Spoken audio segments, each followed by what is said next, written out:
Physical training, exercise, yeah. Let's talk about physical training and fitness, because being in good shape can make every trip more enjoyable. But right up front, anybody can backpack. You don't have to be in amazing physical shape or lose 25 pounds before your first trip, or have rippling muscles, or have hit the gym for 6 months leading up to the hike. Backpacking is for everyone of any body type.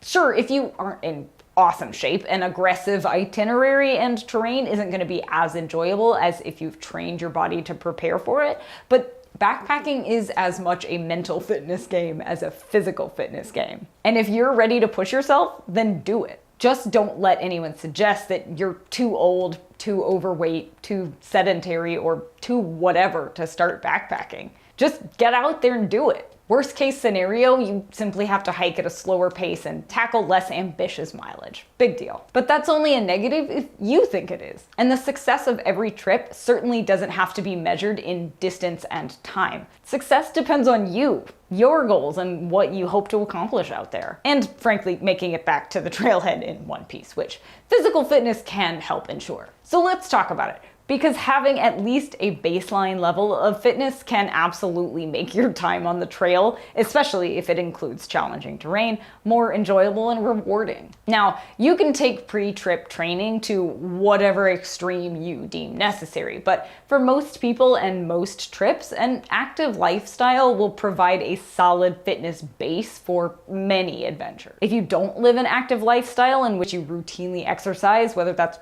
running, walking, hiking, lifting, cycling, or I don't know, Krav Maga, then you may want to consider doing a bit of training at least a month or two prior to your trip. And training can look different depending on who you ask. I am not a trainer, so I will not advise you on specific movements or training programs, but I've spoken and worked with trainers before, so can pass on their advice to you. Also, we'll link to a few trainers and programs in the notes below if you prefer to adhere to a stricter regimen. That said, any activity is good activity, but hiking is probably the best activity. If you can, in the month or 3 leading up to your backpacking trip, start taking a few more hikes than you usually would, wherever you live. The more challenging, the better.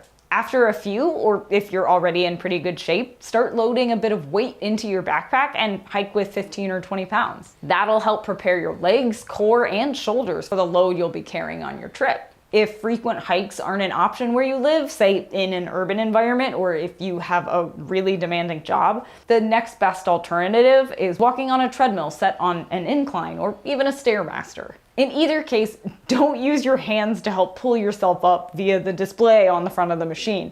That makes all the time you put in practically worthless. So hands down, folks. Then, just like if you were hiking, after a week or so, add a backpack with a bit of weight in it to simulate what the walk will be like on the trail. If you don't have access to a hilly neighborhood, then just go ahead and load that backpack up with 15 or 20 pounds from the get-go and take longer walks than you might be used to get your body familiar with the weight and movement of long, heavy hikes. If you do have access to a gym or weight equipment, add in strength training too. It's safe to focus mostly on your legs and core with exercises like squats, deadlifts, step downs, step ups, box jumps, planks, bear crawls. Then throw in some back, core, and shoulder exercises for good measure. After all, your back and shoulders will be doing most of the hauling. Picking up and putting down a pack repeatedly will be much easier if you've built up some strength in your arms and core. But even if you don't have access to that gym equipment, you can do many of these exercises as body weight exercises.